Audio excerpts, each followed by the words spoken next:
नमस्कार, देवभूमि समाचार में आपका स्वागत है। आपके साथ मैं रीना झा बालियान। खबरों का रुख करेंगे, लेकिन उससे पहले एक नजर डालते हैं इस वक्त की हेडलाइंस पर। उत्तराखंड में देसी पहाड़ी के मुद्दे ने पकड़ा तूल। मंत्री प्रेमचंद अग्रवाल ने मांगी माफी। पीछे हटने को तैयार नहीं कांग्रेसी।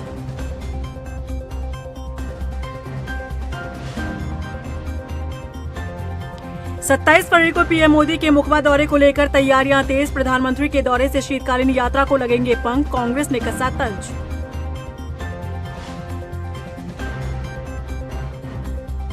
उत्तराखंड बीजेपी को जल्द मिल सकता है नया प्रदेश अध्यक्ष। उत्तराखंड बीजेपी के संगठनात्मक चुनाव जारी। मंडल अध्यक्षों के बाद जल्द होगी जिला अध्यक्षों के नाम की घोषणा। और उत्तराखंड में सामने आया 130 करोड़ रुपए का घोटाला। यूपी राजकीय निर्माण निगम के पूर्व अधिकारियों पर मुकदमा दर्ज। निर्माण कार्य के नाम पर करोड़ों की लूट। उत्तराखंड विधानसभा के भीतर से उठा देसी पहाड़ी का मुद्दा अब तक भी शांत नहीं हुआ है। मंत्री प्रेमचंद अग्रवाल के बयान ने पार्टी को भी बैकफुट पर ला दिया। एक तरफ जहां प्रेमचंद अग्रवाल अपने बयान पर पश्चाताप कर रहे हैं, तो वहीं दूसरी तरफ विपक्ष इस मुद्दे को यूं ही हाथ से जाने देने के मूड में नजर नहीं आ रहा। देखिए रिपोर्ट। उत्तराखंड में देसी पहाड़ी का मुद्दा पकड़ रहा तूल। मंत्री प्रेमचंद अग्रवाल ने मानी अपनी भूल। मंत्री के बयान से बैकफुट पर बीजेपी। पीछे हटने को तैयार नहीं कांग्रेसी। मुझे निशाना बनाते हुए विकास को बाधित करने का काम कर रहे हैं या अपना स्वार्थ के लिए दुष्प्रचार कर रहे हैं। हे मां, मैं हमेशा तेरे पे आस्था रखता हूँ। तो उनका भी कल्याण कर और मुझे न्याय दे। मैं न्याय मांगने आया मां तेरे को। जय मां तेरे। सदन में दिए गए अपने बयान पर मंत्री प्रेमचंद अग्रवाल को पछतावा हुआ तो आप पहुंचे गंगा मां के शरण और करने लगे पश्चाताप। अपने बयानों से चौतरफा घिरे मंत्री प्रेमचंद अग्रवाल ने मां गंगा से हाथ जोड़कर न्याय की गुहार लगाई। इतना ही नहीं, मंत्री जी तो अब ये कह रहे हैं कि जो लोग मेरे दिए गए बयान से आहत हुए हैं, उनके चरणों में लेटकर माफी मांगने के लिए भी वो तैयार है, लेकिन उनके खिलाफ दुष्प्रचार न किया जाए। यदि ये दुष्प्रचार समाप्त हो सकता है, मैं तो कह रहा मैं उनके चरणों में लौट के माफी मांगने को तैयार हूँ। लेकिन आप दुष्प्रचार करना तो छोड़िए, समाज को बांटना तो छोड़िए। आप इस विकास के लिए आइए ना। मैं तो 1000 बार आपको आह्वान किया कि आइए मेरे इस उत्तराखंड के विकास के लिए, मैं आपके साथ चलने को तैयार हूँ। आप आइए तो सही। बता दें कि बजट सत्र में संसदीय कार्य मंत्री प्रेमचंद अग्रवाल के द्वारा पहाड़ियों को लेकर कहे गए अपशब्द उनके लिए मुसीबत का सबब बनते जा रहे हैं। पूरे प्रदेश में प्रेमचंद के बयान को लेकर हंगामा मचा है। उनके इस बयान से बीजेपी भी बैकफुट पर नजर आ रही है। गंगा मां से न्याय की गुहार लगाने से पहले प्रेमचंद अग्रवाल को बीजेपी मुख्यालय तलब किया गया था। जानकारी के मुताबिक बीजेपी प्रदेश अध्यक्ष महेंद्र भट्ट और संगठन महामंत्री अजय कुमार ने बंद कमरे में मंत्री प्रेमचंद अग्रवाल की जमकर क्लास लगाई। महेंद्र भट्ट का कहना है कि मंत्री को संयम से बात रखने के निर्देश दिए गए हैं। नहीं, देखिए, राजनीतिक क्षेत्र के अंदर जनप्रतिनिधि जो होता है उसको संयम के साथ रहना चाहिए। अभी हमारे मंत्री हैं, लगातार चौथी बार के विधायक हैं, तो ये कहना हर बार ज़्यादा मतों से जीतते हैं, तो ऐसा नहीं कि एक पक्ष विचार किया जाए। लेकिन क्योंकि जब विषय समाज के बीच में दुष्प्रचार का चलता है, तो पार्टी दिशा निर्देश ही दे सकती है। और हमने उनको इस बात के लिए बहुत कड़ाई से कहा है कि इस प्रकार की जो शब्दावली हैं और जिसका राज्य का वातावरण खराब होता है, उस प्रकार वो संयम बरतें। लेकिन मुझे बताते खुशी भी है, उन्होंने उसके लिए पहले तो उन्होंने कहा कि मेरा दूर दूर तक इस प्रकार का कोई भाव नहीं है। फिर भी किसी की भावना को ठेस पहुँची है तो उन्होंने खेद प्रकट किया है। उन्होंने माफ़ी भी पार्टी स्तर पर मांगी है। और मैं कह सकता हूँ कि इस प्रकार का माहौल कम से कम इस पर रुकना चाहिए। प्रेमचंद अग्रवाल के बयान से जहां सरकार और संगठन असहज है, तो वहीं कांग्रेस ने प्रेमचंद अग्रवाल को संसदीय कार्य मंत्री से हटाने का दबाव बनाना शुरू कर दिया है। कांग्रेस विधायक प्रीतम सिंह का कहना है कि प्रेमचंद अग्रवाल संसदीय कार्य मंत्री लायक नहीं है। यदि अब भी सरकार उन्हें संसदीय कार्य मंत्री बनाकर रखेगी, तो वो कार्य मंत्रणा समिति के सदस्य से त्यागपत्र दे देंगे। और संसदीय कार्य मंत्री के लायक नहीं है प्रेमचंद अग्रवाल। मुझे आज बारंबार जो है प्रकाश पंत जी, इंदिरा हृदय जी याद आती है। बड़ा संयम रखना पड़ता है। वो सदन में भी हमेशा जो है टेम्पर जो है लूज करने का काम करते हैं।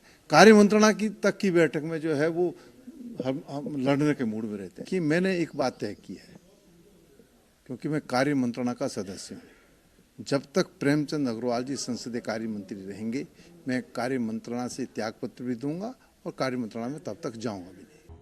कैबिनेट मंत्री प्रेमचंद अग्रवाल पहली बार सुर्खियों में नहीं आए हैं। इससे पहले भी विधानसभा में हुई नियुक्तियों को लेकर जब वो विधानसभा अध्यक्ष थे, उन पर तब भी सवाल उठे थे।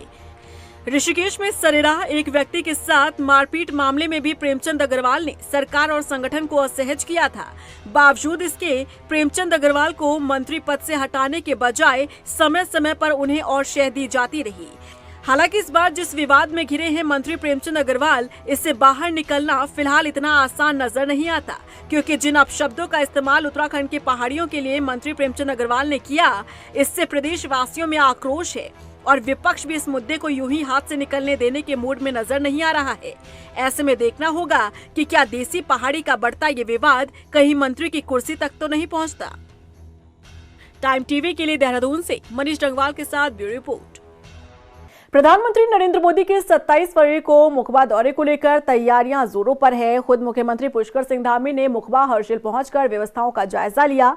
इस मौके पर मुख्यमंत्री धामी ने कहा कि प्रधानमंत्री के दौरे से शीतकालीन यात्रा को बढ़ावा मिलेगा।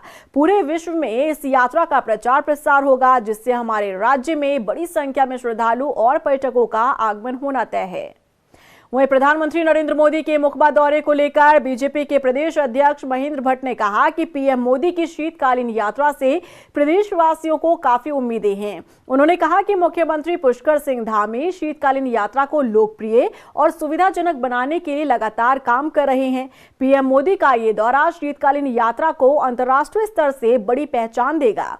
वहीं कांग्रेस ने तंज भरे अंदाज में कहा कि पीएम मोदी का दौरा केवल घूमने के लिए प्रतीत होता है। कि देश के प्रधानमंत्री जी के हृदय में उत्तराखंड वास करता है, मैं इस बात को बार बार बोलता हूं। और मुख्यमंत्री जी द्वारा जब शीतकालीन यात्रा के प्रस्ताव को परवान चढ़ाने की बात आई, तो मैं कह सकता हूं कि प्रधानमंत्री जी आने के बाद इस यात्रा को गति मिलेगी। और मुखबा आ रहे हैं, हम उनके स्वागत के लिए तैयार हैं।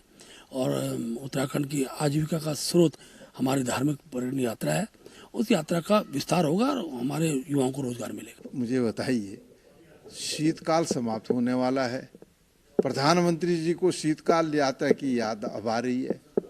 कुछ नहीं, घूमना है प्रधानमंत्री को, तो इसलिए आ रहे हैं वहाँ। क्या नाम, अगर आपका इरादा जो है शीतकालीन जो है यात्रा है उसको प्रारंभ करने का था, तो जब कपाट बंद हुए थे उस समय आ जाना चाहिए था, ताकि यात्रा प्रमोट भी होती, यात्रा चलती भी।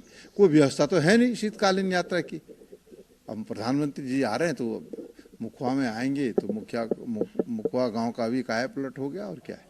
उत्तराखंड बीजेपी के संगठनात्मक चुनाव जारी है। बीजेपी संगठन ने मंडल अध्यक्षों की घोषणा कर दी है। बीजेपी प्रदेश अध्यक्ष महेंद्र भट्ट का कहना है कि बीजेपी के संगठनात्मक चुनाव के लिए मंडल अध्यक्षों की घोषणा हुई है। जल्द ही जिला अध्यक्षों के नाम का भी ऐलान होगा। इसके बाद प्रदेश अध्यक्ष के चुनाव की प्रक्रिया भी शुरू हो जाएगी।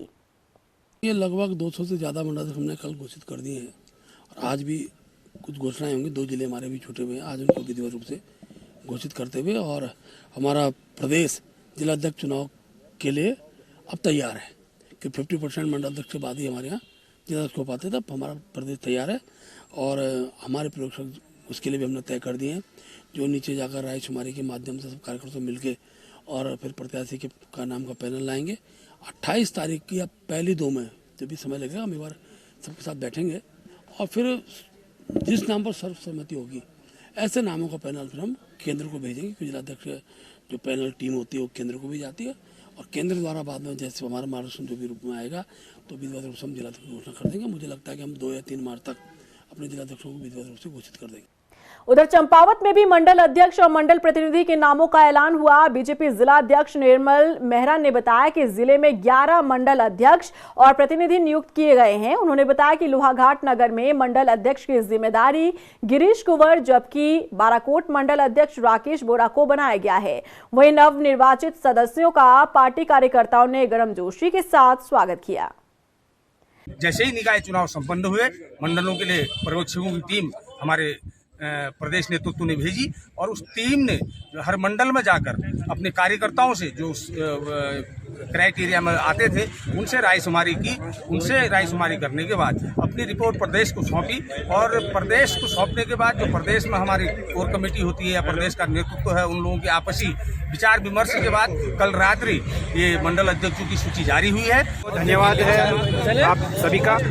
जैसा कि प्रदेश संगठन ने जो विश्वास जताया है इस मंडल के लिए, और निश्चित रूप से हम पूरी मेहनत और ईमानदारी से भाजपा के लिए कार्य करेंगे। जो पहले कार्य करते आ रहे हैं, हम 2 बार महामंत्री के रूप में कार्य किया है। वहीं अल्मोड़ा में बीजेपी मंडल अध्यक्ष का चुनाव संपन्न हुआ। बता दें कि जिले में महानगर मंडल अध्यक्ष की जिम्मेदारी विनीत बिष्ट को सौंपी गई है, जिससे बीजेपी कार्यकर्ताओं में काफी खुशी है।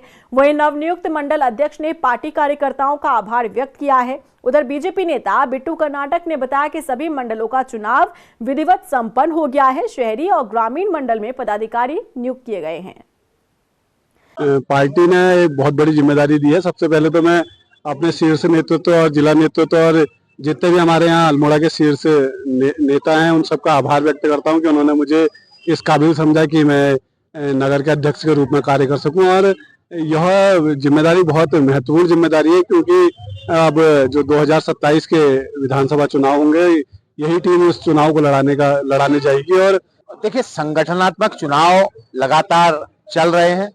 आज हमारे मंडलों के, जिनमें ब्लॉक के हमारे जो मंडल के अध्यक्ष होते हैं, ग्रामीण और शहरी क्षेत्र के, आज उनकी जो चुनाव विधिवत रूप से संपन्न हुआ है और कार्यकर्ताओं में बहुत जोश है। आज ये जोश, क्योंकि नगर निगम चुनाव, उसके बाद दिल्ली विधानसभा और अनेकों क्षेत्रों में भारतीय जनता पार्टी के मजबूत कार्यकर्ताओं के बलबूते आज हमारी पार्टी अपना परचम लहरा रही है। उत्तराखंड में यूपी राजकीय निर्माण निगम के 6 पूर्व अधिकारियों पर 130 करोड़ के गबन का आरोप लगा है। इन अधिकारियों ने निर्माण कार्यों के नाम पर जमकर लूट की और पैसों का बंदरबाट किया। अब इस मामले में मुकदमा दर्ज किया गया है। आखिर क्या है ये पूरा मामला, इस रिपोर्ट से समझिए। उत्तराखंड में यूपी राजकीय निर्माण निगम के पूर्व अधिकारियों पर 130 करोड़ के गबन का मामला उजागर हुआ है। ITI और दून मेडिकल कॉलेज के OPD भवन सहित कई अन्य निर्माण कार्यों में 130 करोड़ रुपए से ज्यादा के गबन की बात सामने आने के बाद कार्यदायी संस्था UPRNN ने अपने 6 पूर्व अधिकारियों के खिलाफ देहरादून के थाना नेहरू कॉलोनी में मुकदमा दर्ज कराया है, जिसके बाद पुलिस ने इस मामले में अपनी जांच शुरू कर दी है। बता दें कि साल 2012 से 2018 के बीच उत्तराखंड सरकार ने उत्तर प्रदेश राजकीय निर्माण निगम को प्रदेश में ITI संस्थानों के भवन, डिजास्टर रिलीफ सेंटर के निर्माण कार्य, पर्यटन विभाग के निर्माण कार्य, बैकअप एनर्जी प्रोजेक्ट और दून मेडिकल कॉलेज के OPD ब्लॉक भवन के निर्माण के साथ ही कई करोड़ रुपए के प्रोजेक्ट दिए थे। और इन्हीं 6 सालों में निर्माण निगम के तत्कालीन अधिकारियों ने लेखा अधिकारी के साथ मिलकर करीब 130 करोड़ रुपए से ज्यादा का घोटाला कर डाला। और इस घोटाले की भनक जब उत्तर प्रदेश राजकीय निर्माण निगम को लगी तो पूरे प्रकरण की विभागीय जांच साल 2019 में शुरू हुई और सहायक लेखा अधिकारी को तत्काल बर्खास्त भी कर दिया गया। विभागीय जांच में ये बात सामने आई थी कि निगम के तत्कालीन अधिकारियों ने मनमाने ढंग से निर्माण कार्यों के नाम पर जमकर लूट की और पैसों की इस बंदरबाट में एक प्रोजेक्ट में जमीन लिए बिना ही करोड़ों रुपए का भुगतान भी कर दिया। विभागीय जांच पूरी होने के बाद UPRNN यूनिट के एक अपर परियोजना प्रबंधक ने निगम के 6 पूर्व अधिकारियों पर देहरादून के थाना नेहरू कॉलोनी में मुकदमा दर्ज कराया है, जिसकी जांच पुलिस ने शुरू कर दी है। जी, इसमें अपर परियोजना प्रबंधक हैं उत्तर प्रदेश राजकीय निर्माण निगम के। इनके द्वारा जो भूतपूर्व कर्मचारी थे जिनके समय में ये वित्तीय अनियमितता पाई गई, उनके विरुद्ध विभागीय जांच के बाद अभियोग की संस्तुति की गई थी, तो अभियोग पंजीकृत कर दिए गए। सर, विभागीय जांच हुई थी तो कितने करोड़ का घोटाला सामने आता सर? जी, विभागीय जांच में लगभग 130 करोड़ की जो वित्तीय अनियमितताएं पाई गई थी। अब अभियोग पंजीकृत करके अब आगे इसमें इन्वेस्टिगेशन की जा रही है। पूर्व अधिकारियों के खिलाफ मुकदमा तो दर्ज हो गया है और जांच भी शुरू हो गई है, लेकिन देखना होगा कि जांच आखिर कब तक पूरी होती है और इस पूरे मामले में किस तरह से कार्रवाई की जाती है। टाइम टीवी के लिए देहरादून से हिमांशु चौहान की रिपोर्ट। अल्मोड़ा में पुलिस आरक्षी भर्ती प्रक्रिया शुरू हो गई है। जानकारी के मुताबिक भर्ती प्रक्रिया की निष्पक्षता और पारदर्शिता को सुनिश्चित करने के लिए पूरी प्रक्रिया की वीडियोग्राफी की जा रही है। एसएसपी देवेंद्र पीचा की माने तो भर्ती प्रक्रिया 6 मार्च तक चलेगी। उन्होंने बताया कि हर दिन लगभग 500 अभ्यर्थी शारीरिक दक्षता परीक्षण में हिस्सा लेंगे। देखिए, ये अल्मोड़ा में जो भर्ती आज से शुरू हुई है वो 6 मार्च तक ये चलेगी। प्रत्येक दिन 500 अभ्यर्थियों को यहाँ पर बुलाया जा रहा है, जिनका फिजिकल नाप तोल के बाद बाकी जो आइटम है फिजिकल के, वो आइटम हमारे द्वारा इसमें किया जा रहा है। और पूरी जो वीडियोग्राफी जो पूरा इवेंट है वो सब वीडियोग्राफी के अंडर में हो रहा है, तो इसमें कोई इफ एंड बट की बात ही नहीं है। जो चीज़ें सब सामने, बच्चों से साइन भी यहाँ पर हम बाद मार्क्स में करवा रहे हैं, तो सब कुछ पारदर्शिता के साथ में यहाँ पर हम लोग यहाँ पर भर्ती कर रहे हैं। और मेरा मानना है, और सभी जो हमारे जो एग्जामिनर है उनको भी यही बताया गया कि भाई पूरे निष्पक्षता के साथ यहाँ पर एग्जाम कंडक्ट करें। वहीं चंपावत में पुलिस आरक्षी भर्ती प्रक्रिया शुरू हो गई है। एसपी अजय गणपति की माने तो कड़ी निगरानी और सुरक्षा के बीच भर्ती प्रक्रिया को कराया जा रहा है। उन्होंने बताया कि शारीरिक दक्षता परीक्षा कराई जा रही है, जिसमें जिले के करीब 2694 युवा हिस्सा ले रहे हैं। बता दें कि सोमवार से शुरू हुई पुलिस आरक्षी की भर्ती प्रक्रिया 1 मार्च तक चलेगी। जो उत्तराखंड पुलिस की आरक्षी भर्ती प्रक्रिया है, ये चंपावत जिले में 24 फरवरी से 1 मार्च तक चलेगी। इस पूरे भर्ती प्रक्रिया में चंपावत जिले में 2694 बच्चों द्वारा शारीरिक परीक्षा में पार्टिसिपेट किया जाएगा, जिसमें 5 इवेंट है टोटल। 4 इवेंट ये फील्ड में है, जिसकी तैयारी हमने पूरी तरीके से कर ली है। बॉल थ्रोइंग इवेंट है, एक लॉन्ग जंप वाला इवेंट है, चिनअप है, दंड बैठक, ये फील्ड वाले इवेंट्स है। तो इसके संबंध में सभी को कल ब्रीफिंग करके सभी की ड्यूटीज लगवा के उनको कल निर्देश दिए गए थे। एक इवेंट हमारा जो रनिंग वाला है वो क्योंकि यहाँ पे रनिंग ट्रैक की अनअवेलेबिलिटी की वजह से ये मुडियानी से पुलिस लाइन तक ये 3 किलोमीटर का रनिंग का ट्रैक ऑन रोड किया जाएगा। उधर अल्मोड़ा में महान स्वतंत्रता सेनानी राम सिंह धोनी की जयंती पर कार्यक्रम का आयोजन हुआ। इस मौके पर सालन समिति ने जिला पंचायत परिसर में मौजूद राम सिंह धोनी की मूर्ति पर माल्यार्पण कर उन्हें श्रद्धांजलि दी। साथ ही उनके द्वारा किए गए कार्य को याद किया। वहीं समिति ने राष्ट्रीय खेलों में राज्य का मान बढ़ाने पर स्वर्ण पदक विजेता स्नेहा रजवार को सम्मानित किया।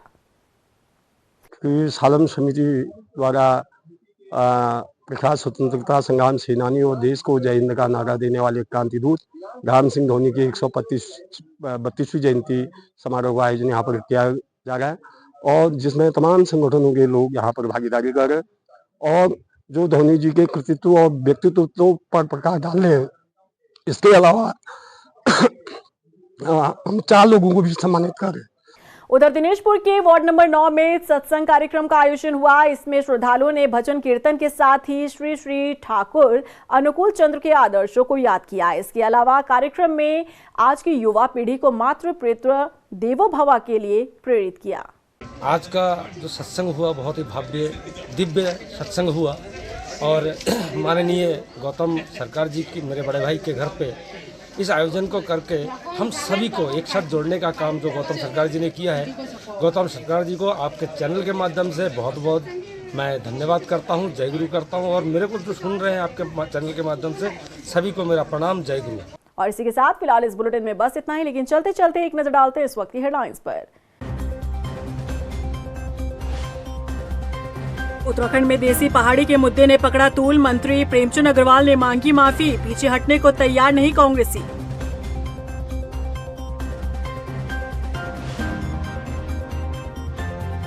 सत्ताईस फरवरी को पीएम मोदी के मुखबा दौरे को लेकर तैयारियां तेज। प्रधानमंत्री के दौरे से शीतकालीन यात्रा को लगेंगे पंख। कांग्रेस ने कसा तंज।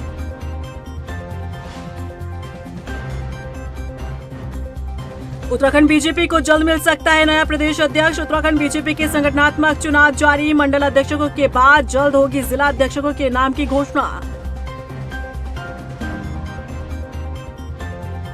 और उत्तराखंड में सामने आया 130 करोड़ रुपए का घोटाला। यूपी राजकीय निर्माण निगम के पूर्व अधिकारियों पर मुकदमा दर्ज। निर्माण कार्य के नाम पर करोड़ों की लूट।